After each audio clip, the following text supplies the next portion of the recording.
Takže já vás vítám u druhého openingu těchto balíčků. Předtím nám tam padl krásný Jan Oblak nebo Kevin De Bruyne. Díval jsem se na hodnotu té karty a Jan Oblak stál přibližně něco přes 150 korun. A Kevin De Bruyne stál něco přes 25, takže jakoby bylo to slušné.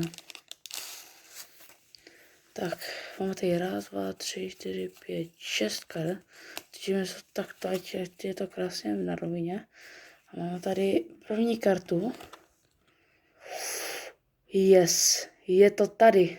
Zlatan Ibrahimovič. Parada. Teďka buď tady máme nějaký klub. A je to Juventus. Jo, to je ta basic karta. Jo. Myslím, že to je nějaká jiná. Zajímavé. Další kartu. Obránce. Počkáme to nějak trošku. Tak.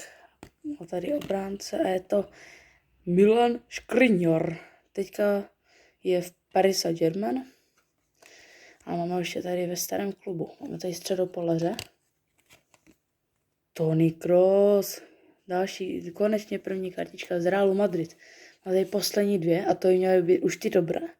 Takže první karta v útoku. Tak to ne.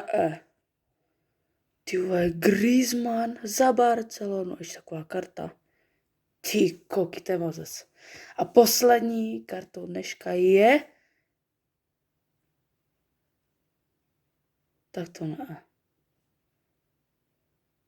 Tak to je mazec. Tak jako tyto dvě karty.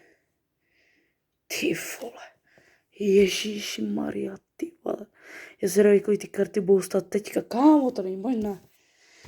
Dobré, já se s váma loučím a když tak u dalšího openingu. Ahoj.